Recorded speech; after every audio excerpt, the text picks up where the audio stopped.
नमस्कार, मैं रेखा खन्ना। आइए आज आपको घुंघरुओं के बारे में कुछ बताती हूँ।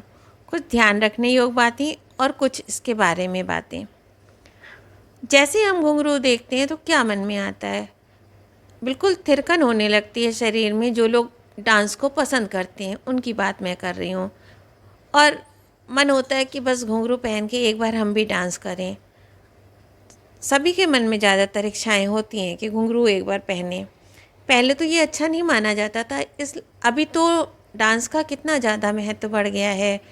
और घुंघरू यानी कि कोई ना कोई क्लासिकल डांस फॉर्म।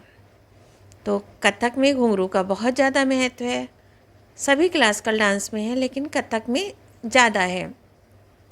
तो जैसे ही आप कथक करना शुरू कर रहे हैं, बड़े जो हो जाते हैं, आगे बढ़ जाते हैं, वो तो ध्यान रखते ही हैं।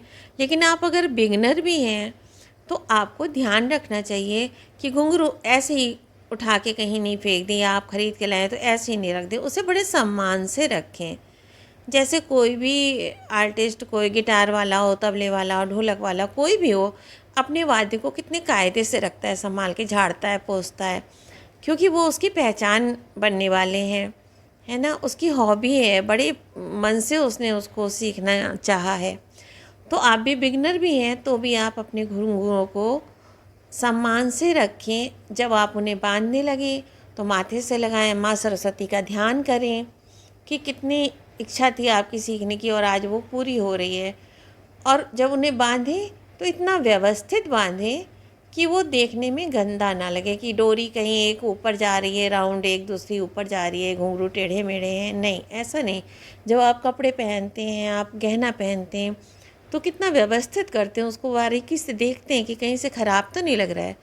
इसी तरह घुंघरू भी जब आप पैर में बांधें तो बहुत कायदे से, और जब उतारें तो उतार के उसको फिर आँखों से लगाएं और उसे एक झोला बना लें या कुछ ऐसा बना लें जहाँ उसमें रख के कायदे से उसे एक सम्मानित स्थान पर रखें, या झोला है तो उसको टांग दें। ये नहीं कि कहीं भी उठा के फेंक दिया। डोरी गंदी हो जाए तो उसको साफ़ करें, घुंघरू मैले हो जाए तो उसको साफ़ करें। इन सब छोटी छोटी बातों का ध्यान रखें तो आपका मन खुश होगा। घुंघरू क्यों बांधते हैं? जब भी जैसे अन्य वाद्यों में जब भी उसके बोल बजाए जाते हैं तो वो निकलते हैं, ठीक इसी तरह जब नर्तक जो है सॉरी, पैरों में घुंघरू बांधता है तो उन घुंघरुओं के द्वारा ही जो नृत्य के बोल होते हैं उनको वो निकालता है। और सारे घुंघरू एक साथ बोलते हैं। उनकी झनकार इतनी मधुर होती है, इतने अच्छे होते हैं, इतनी अच्छा लगता है जब एक साथ सारे 100 घुंघरू, 250 घुंघरू एक साथ बोलते हैं और उसमें से नृत्य के बोल आते हैं तो बहुत ही अच्छा लगता है। तो घुंघरू का ये काम है। जब आप खाली भी घुंघरू के नृत्य करते हैं तो पैरों का अलग अलग वजन पता नहीं चलता है, अलग अलग बोल पता नहीं चलते हैं, खाली आप पैर चला रहे होते हैं। घुंघरुओं से उसका जो भी बोल है वो स्पष्ट होके आता है, और जो हमारे दर्शक हैं, जो हम करने वाले हैं या सुनने वाले हैं, देखने वाले हैं, उनको आनंद देता है। तो ये तो हुई कुछ टिप्स। अब घुंघरू के बारे में अभिनव दर्पण एक किताब है। ये बिगनर्स के लिए मैं बता रही हूँ ये सारी बातें, या वो लोग जो सीखना चाहते हैं, नहीं सीख पाते पर जानना चाहते हैं, उनके लिए ये सारी बातें हैं।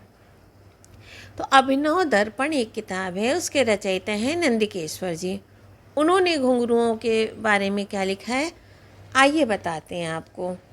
पहले के समय में चूँकि घुंघरू खुद ही बनाने पड़ते थे, या मान लीजिए घुंघरू आपको बने बनाए मिल रहे हैं तो उनको घुंघरुओं की कैसी पहचान होनी चाहिए, क्या करना चाहिए, वो सब बातें उनके लिए।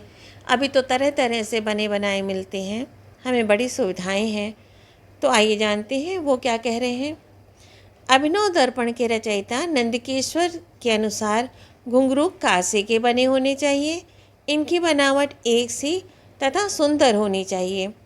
पीतल के घुंघरू भी लिए जा सकते हैं। बाजार में जाकर घुंघरुओं को छांटते समय यह ध्यान रखना चाहिए कि उनकी बनावट चंद्राकार हो और ध्वनि लगभग एक सी हो। घुंघरुओं को लाकर उनके पृष्ठभाग को, जहाँ पर डोरी पिरोई जाती है, किसी पत्थर पर घिस घिस कर ऐसा बना लेना चाहिए कि उनमें कोई नोक ना निकली रह जाए, क्योंकि नोक रहने से नृत्य के समय पैरों में घाव या छाले पड़ने का डर रहता है। प्रारंभ में एक एक पैर के लिए 100-100 घुंघरू काफ़ी रहते हैं। बाद में उन्हें 250-250 तक किया जा सकता है।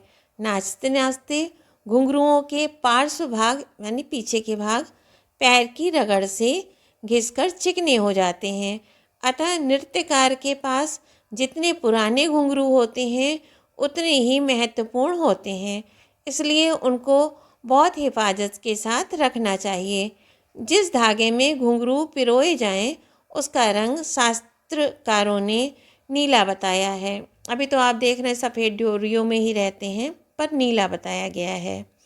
घुंघरुओं को एक एक अंगुल के अंतर पर पिरोकर बांधना चाहिए।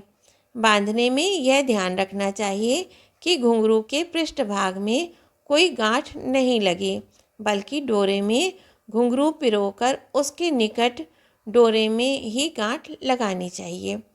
ये मैंने इसलिए पढ़ दिया कि अगर जो कथक से जुड़े हुए हैं या नृत्य से जुड़े हैं उनके लिए प्रश्न अगर आता है कि घुंघरू क्या है उसके बारे में बताइए, प्रश्न कुछ आता है तो वो इसको पढ़ के लिख सकें, इसलिए मैंने पूरा पढ़ दिया। तो अभी आपने देखा कि नीली डोरी होनी चाहिए और 100-100 घुंघरू होने चाहिए, पर अगर छोटे छोटे बच्चे हैं, कोमल पैर है, तो वो 25-25 घुंघरू कर लें, और जो बड़े बच्चे हैं वो कम से कम 50। और यदि आपको इसमें कैरियर बनाना है और आप बड़ी उम्र के हैं तो आप एक बार में 100 घुंघरू ले लें। सामने आप देख रहे हैं 2 पैर के घुंघरू हैं, मेरे ही हैं, 200 घुंघरू एक पैर में, 100 घुंघरू। ठीक है, तो ये था घुंघरू के बारे में। तो अभी आप बिगनर हैं तो भी अपने घुंघरुओं को सम्मान पूर्वक उसे रखें और सम्मान दें। ठीक है, बाय। सब्सक्राइब कर लें चैनल को और दोस्तों के साथ जो डांस में जुड़े हैं उनके साथ शेयर करें, जिससे वो घुंघरू का सम्मान करना सीख सकें। Bye, thank you.